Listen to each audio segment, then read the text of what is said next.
Hey guys, Hey, welcome to another video with Messy Therapy. it's your girl Angie. And Ruth. I wasn't ready. All right, but we's ready now. So, Today we're going to be talking about your friends are not your therapist. There's a difference between having a really good friend who listens and is there for you as a friend should be. But I think a lot of times that we don't really we completely use them as a therapist. And we're going to kind of touch on how that could not be beneficial. so one of the reasons why we actually wanted to bring this up in because I saw a post on I posted on my Facebook page, something along the lines like, your friends are not your therapist, get you some actual help and da da da da.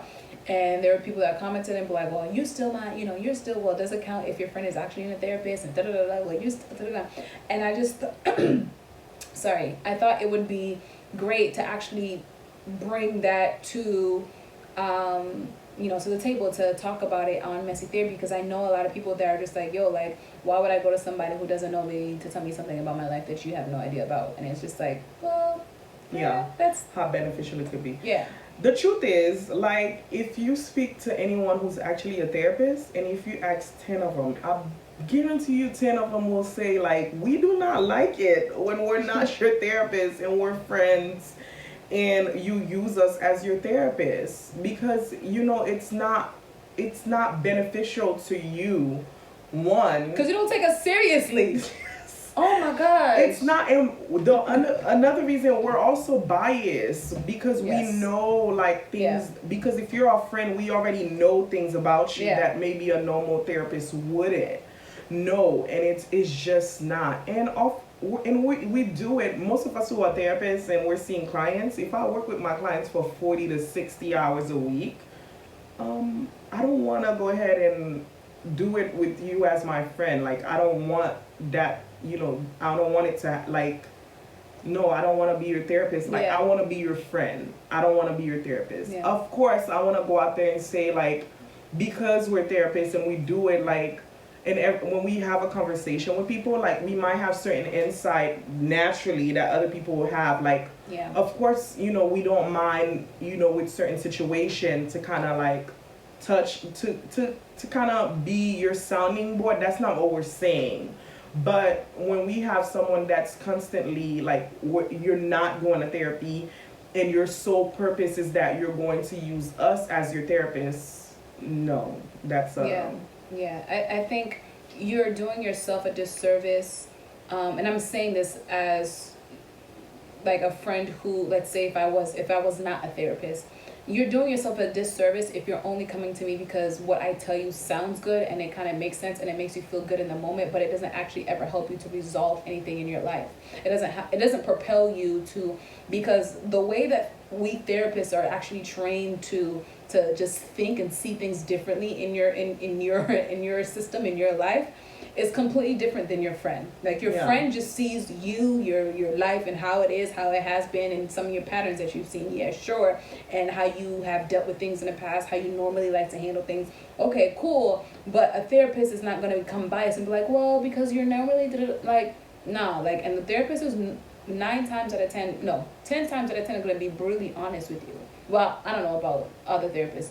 We're the type of therapists that are going to be completely honest with you. And I tell my clients this all the time. Whenever I start sessions with them, I always tell them that I require 100% honesty. And I always tell them that what they put in is what they're going to get out. And I also tell them that I'm extremely honest.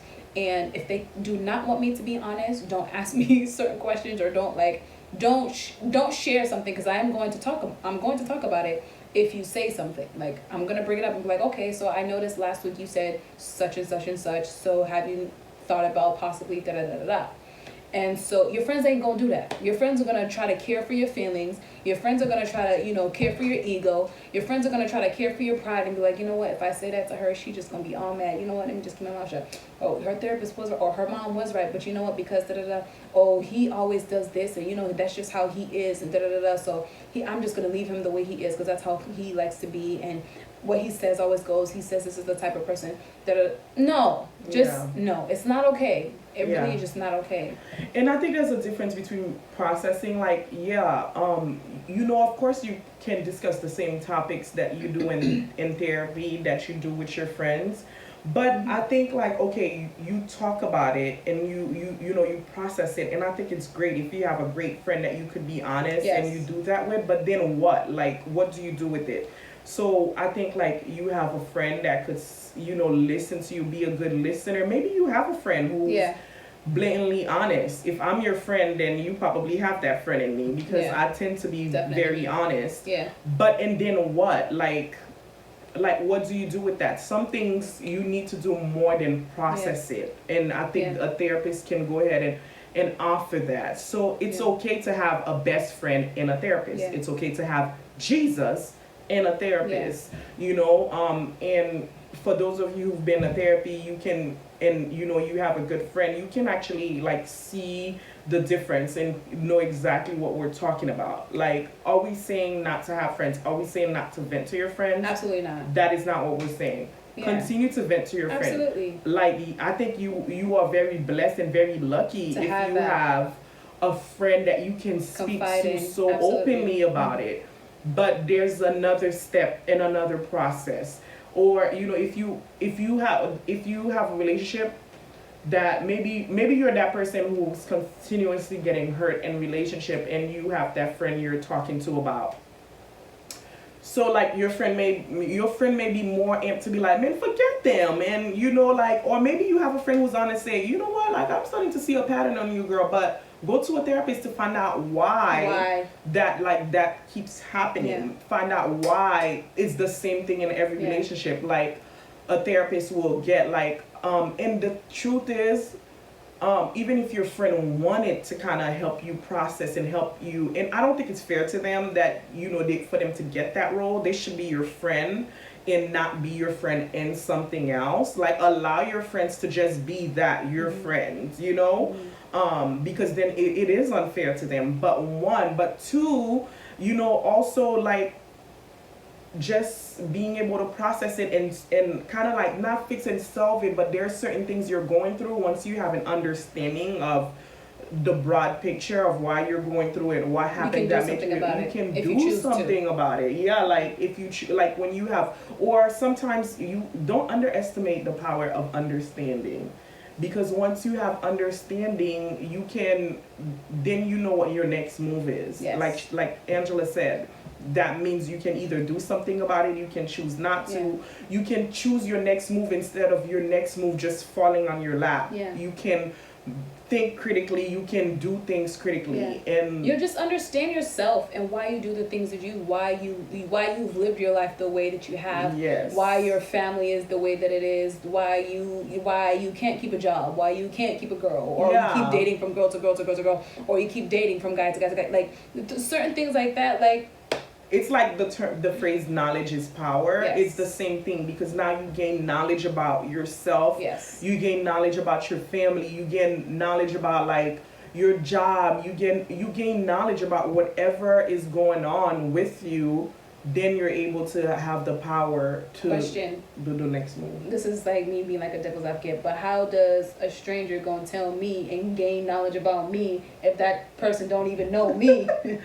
But see, that's the thing. Of course they don't know you if you don't go to therapy or you don't open yourself. Like, therapy is what you put in of it. Like, if you go to therapy and you just don't talk to the person, like, of course, like, your therapist, like, contrary to a lot of people think, from what we've gotten, we don't read your mind. If you don't divulge something about you to us, because you're sitting on the couch, we're not just gonna be able to kind of, like, pick it up and know. Like I said, you get out what you put in. And the whole thing about, oh, my therapist doesn't know me, like,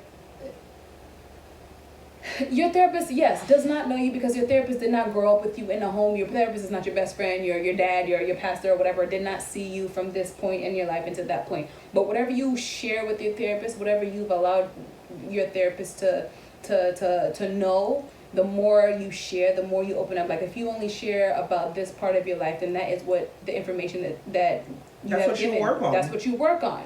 And then when you open up this compartment and say, you know, okay, well, this also happened in my life, and I want to understand why this is. It's just bits by bits. There's a misconception that therapists just will magically know your whole life, your whole being, or like you just know you. Yeah. No, even when the therapist, even as a therapist, even when I am working, like I get an idea of the person that is right in front of me at that moment and how that person became to be that person through stuff that they shared. But at the end of the day, I still don't know who that person is, because that person could either have been lying, can be like just, you know, stunting a little bit, or just been maybe completely honest, but at the end of the day gonna make a decision that's going to completely like blow my mind. Like, yeah, we don't know, but we're working with what you give at that moment. And our job, like my job is to never, like when you're sitting in front of me as a therapist, personally my style, I'm not worried about whether or not you're lying to me. Whatever you decide to divulge to me and tell me, that's what we're going with. I'm not, my job is not to dissect you, to find out if you're lying, to catch you in a lie. That's not my job. So, you know, I would say to allow, you know, your therapist to go ahead and, you know, be open, like give them the opportunity, give them a chance. You know, don't assume, don't like, you know, but give them a chance. Yeah. In order for you to see, you know, what you get out of it. If you go out of it and you closed off, like, yes, you know, my job, what I would do as a therapist is continue to kind of, you know, if you're guarded, continue to work with you for you to kind of feel comfortable enough to open. Because also, like, you know, I'm not gonna be insensitive. I get it. I completely get it. Like you don't know this person. So like, but give them a chance to get to know you. You know, give them a chance to be open and see if you're paying money, whatever it is. You know, like if you're paying, you might as well, you know, put in the work and be open. What I'm saying is give them a chance. Like you won't know. Yeah. And if it doesn't work out and you are giving them a chance and it doesn't work out after like the third, fourth, or maybe even fifth session, just saying, hey, I don't think this is a good fit. I'm gonna find somebody else. Don't give up on the self work that you want to do, or the therapy in whole nutshell, because you went to one or two therapists and it just did not work. Keep going until you find somebody that works for you, because there are so many different types of therapists out there and so many people with different knowledge, and you'll find the right fit. And you know what I find too? I find that people go to therapy and then they're already kind of like, you know, not buying in 100%.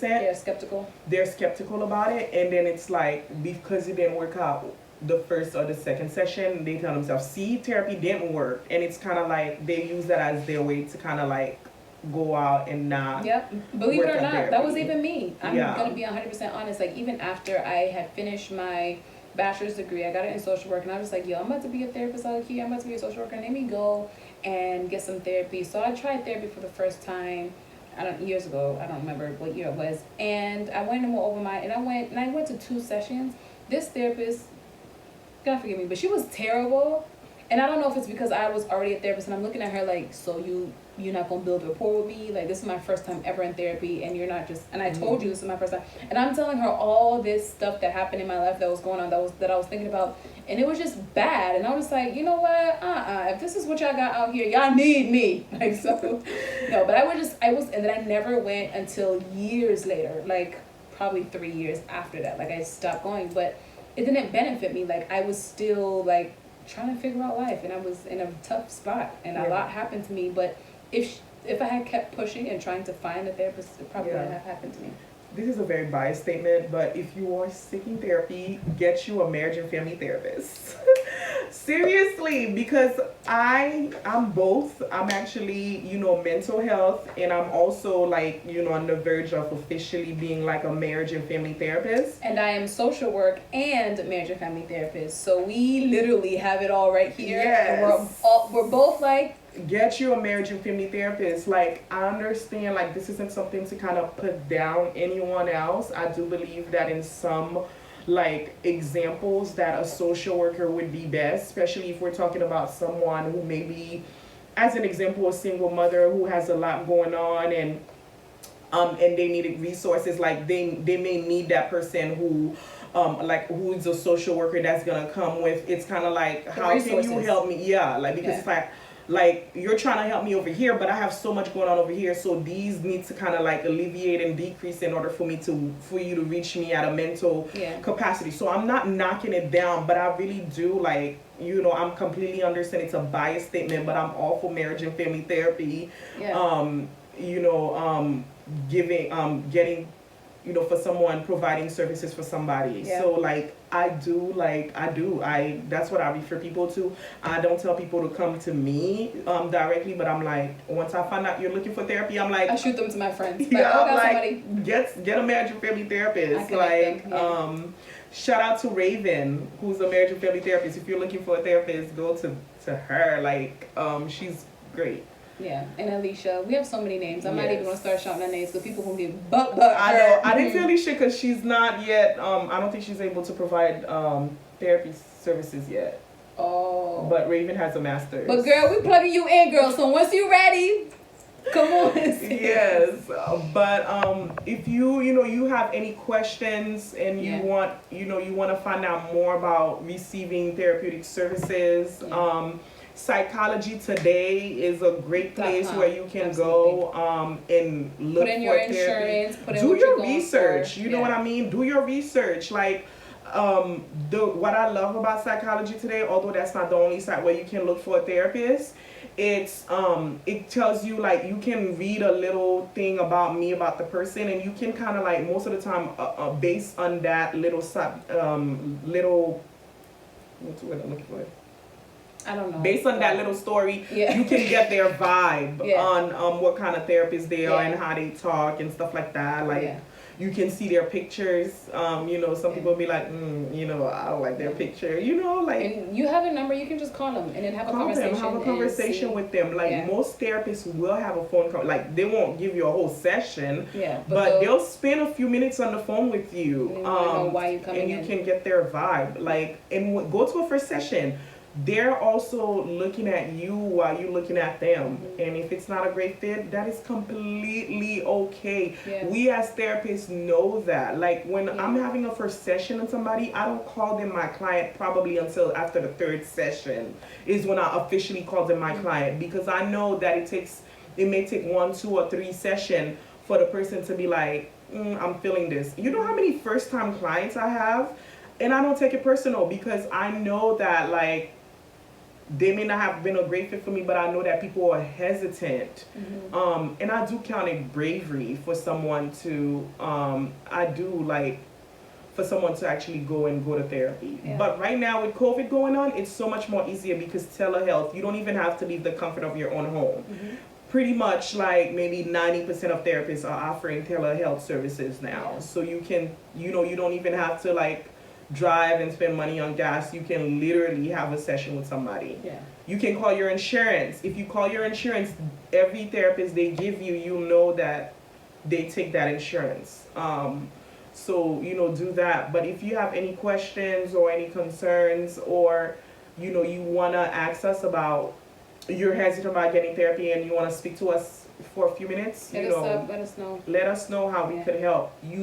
We offer therapeutic services, but you do not have to come to us. We really just want you to. With the plug though, because we know, like, a whole community. Oh yeah, we do. So please let us know. When people call me, like, and they tell me their story, I'm like, hey, thank you for reaching out, but based on what you told me, like, I don't think that I would be the best help for you. Like, here's that person. Like, seriously, like, I don't have any problem doing that. Like, again, if you've seen our previous video about empowerment, we believe that kind of, ties into, like, plugging in people. So we just want you to get the help that you need if you feel like you need it. Don't always feel like you have to pour out everything on your friends. Your friends are really not your therapist. It's not fair to put on so much of your burdens, your loads on them all the time. It's okay to, like, whatever, but to expect them to help you process or help you heal or help you become whole or help you make decisions like that, like maybe, or help you understand yourself and your situation a little bit better, maybe a therapist is your best bet. So check it out, look into it, and get you a friend and a therapist. Yes. And a Bible. Okay. She has to get messy. Just a little bit. Bye, guys. Bye. See you guys next time.